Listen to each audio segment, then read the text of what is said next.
All right, what's up, Hustle Gang? Welcome back to the channel. Welcome to another episode of Hustle and Flip. I'm going to pick up a pump reservoir for the Ford Focus. The power steering pump reservoir, and that's pretty much it. But I wanted to share this little story. But before I forget, welcome back to the channel if you already subscribed. But if you're not subscribed, go on and hit that subscribe button and hit that bell notification so you're notified when I drop more videos. But today, I wanted to share this little story about the day I caught 20 years in prison. I was 22 years old. It was back in 2005 when I had a bunch of drug charges. November 17th, 2005, if I'm not mistaken, was the day that I got sentenced to my prison time. I was expecting a lighter sentence. The state was asking for like full 30 years. They was asking for like a full 30 years from me. My attorney advised me to plea out to the mercy of the judge. The judge would be a little bit more lenient, which he was, but it still was a lot. It still was a pretty harsh sentence for some drug offenses. Before I went to prison, I used to be out in the streets, ripping and running, a bunch of nonsense, and I kind of got caught up in quite a few situations. I had like 7 charges total. I caught within a 3-month period. Just young and not knowing, just dumb, not knowing what's going on around me and what situations I'm getting myself into, keeping the wrong people around me, stuff like that. So I got caught up in this situation and ended up in there this day in court. I don't remember a lot of what happened that day in court, and my point in making this video is to kind of point out to the younger generation that's kind of out there in the streets and kind of thinking it's cool and like living that lifestyle, to kind of like get them a little bit of insight on what it feels like when you're in that position, because ultimately you're gonna end up in that situation eventually if you keep down the same road, you know. So but yeah, I vaguely remember the day, the actual inside of the courtroom part. I remember expecting to get like 5 years, 5 to 7 years. I think that's what my attorney told me. I was looking to get something like that, but when he started naming off the charges and the time, like when he said because it was multiple sentences, and when he said the 20-year sentence, that was first, and like I just remember like not really being able to focus on what he was saying, and like just really kind of being confused at what was going on, because when he said it, and they say so much, when he said it, I kind of was like, I didn't think it was really like 20 years. I thought he was saying something in the pronouncement of the sentence that had to do, and then I kind of just blanked out and wasn't listening anymore. So I didn't hear the rest of the sentences. I didn't hear the rest of what I had.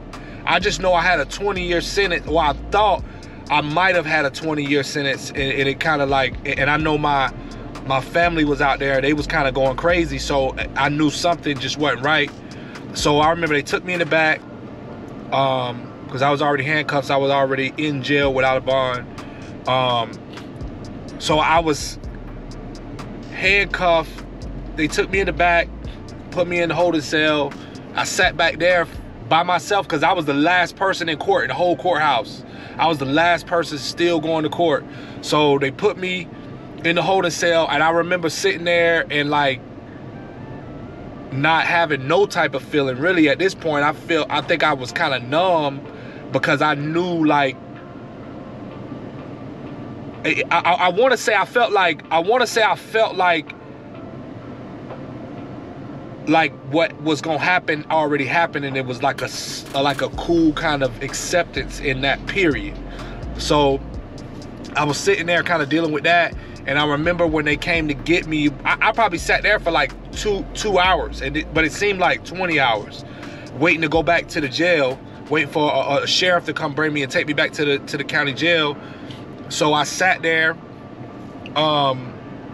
just thinking, trying to hurry up and get back so I can call my family and try to find out what's going on, whatever. So I remember getting in they took me down the elevator, put me in the cop car to take me back. And I remember asking the dude what my sentence was, and he said that he couldn't see it on the paper. He said that he couldn't see what I had on the paper. He said it asked booking. So when I get back, I asked booking. Booking told me that I had, I think it was, I could add it up, it's like 70 something years. They said you got like 70 something years. So I'm like, I got 70 years. But it was their concurrent sentences. They were reading it like as if I had they were reading the total amount of time that I had, but they all ran concurrent together. So I go through all of that, I get back, go back to my cell, and I'm telling people don't believe me because they like, man, nah, you just got some drug charges, you ain't getting no 20 years. They think I'm playing. So I get in there, they take me to the doctor. You gotta go see a doctor. If you catch more than 15 years, you gotta go see a doctor. So I had to go see the doctor. They talk to you, they ask you questions like, are you all right? Do you feel suicidal? And I just remember telling them like, yeah, no, I'm all right. I feel like, I mean, I got a good chance at coming back to beat it. I just remember saying that, even though I didn't know at the time, I didn't know nothing about the law. I didn't know hardly anything about the law at the time, but I just said that, I felt like that. And so he passed me, sent me back.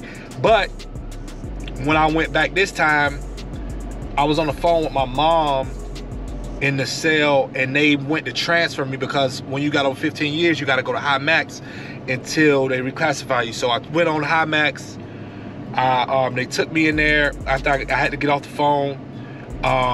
They took me into high max, and the only thing I can remember at this point is they put me in the cell. The whole block was locked down. There wasn't nobody out. They put me in a cell, so now I'm in a newer environment. I already been in jail, but I'm in a new environment with new people. I just caught 20 years. I can't talk to my family. I'm locked behind a door, and at that point, that's when I just broke. I cried. I cried probably as hard as I've ever cried in my life at that point. And I remember an old dude came. He was one of the trustees or whatever. He was sweeping up, and he came and he seen me in there, and he went to talking to me. He kept coming back and like checking on me, and he was just telling me like, man, you know, you got to get up the road. You got to go up there. You got to try to get your freedom back. You got to go and do what you got to do. So like, you got to be strong in this position. And at the time, I didn't know how I was gonna do that, because I thought I was strong when I was out on the street. But when you go through a situation like that, you don't realize how not strong you are, if that make any sense. But so I went on, and I don't even think I slept that night. But the next day was bad, but it was better. You know, I just look out my window and see fucking woods and just think, like, I just remember thinking that whole night, like, how did I get myself in this position? How did I get myself in this situation? You know what I mean? And I didn't do a whole 20 years. I went back and gave some time back, because the sentence that they gave me was a first-degree felony, but it's really a second-degree felony because of the store that it was at. But we went back and did all that, so they ended up having to give me 15 years. So I did 15 years in Florida State Prison for minor drug offenses, and I was in prison with people that raped and killed people that had less time than I did. So, I mean, that's the state of our judicial system, but I'm not here to get into all of that. I just was trying to share this story. I was just trying to share this story for the younger generation, and kind of like put some perspective on what you really want out of life, because the route that route right there ain't gonna lead to nothing good. It's gonna lead to what I experienced that day. And that night when I sat there and was thinking throughout that whole night, like, how did I get myself in this situation? What I ended up in that 15 years that I did, what I ended up having to imprint into my mind is that every day I consciously can get up and make the decision to do what I want to do. All right, I'm over here. I got this a different engine, but it's the same reservoir. Reservoir only $20-something, but I got this mirror. I'm trying to take it.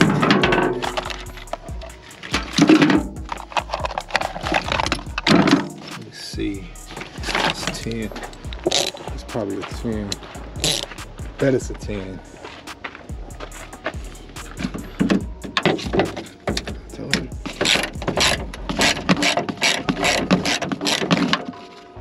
Let me put this down for a second.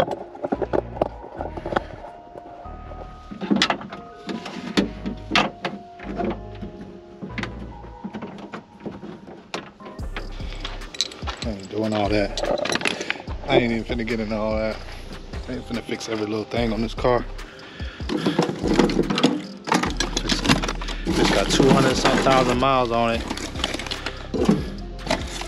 I'm fixing to sell that bitch for $2,000.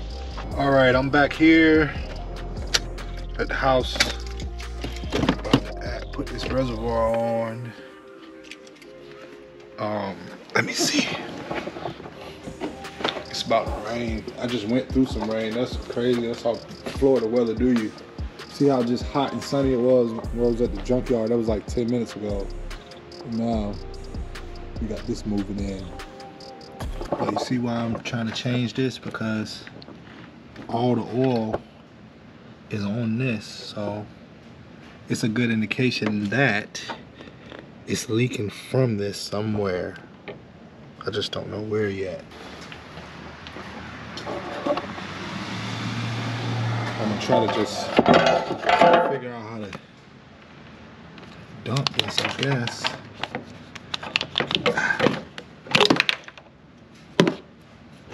It ain't that much. Reservoir on. Filled it up. Fixing to let the air out of it by turning the wheel.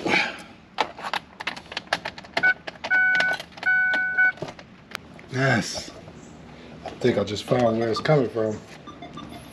I'm gonna have to jack the car up. When I turned the wheel all the way, I heard it's liquid down there. You see that? All right, I changed the reservoir, but as you know, I found a leak down below.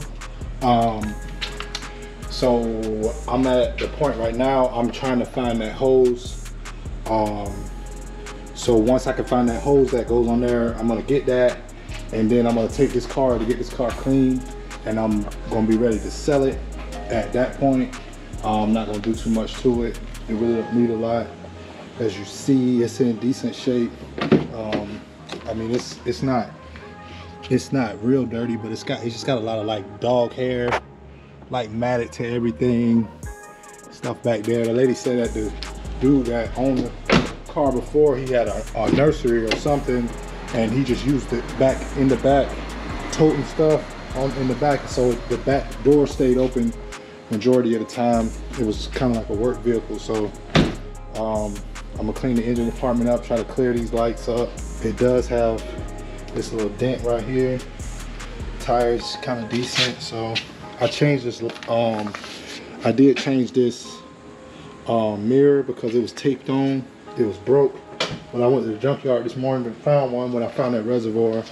So yeah, that's that. It's very, very hot out here. I'm fixing to get out of this weather.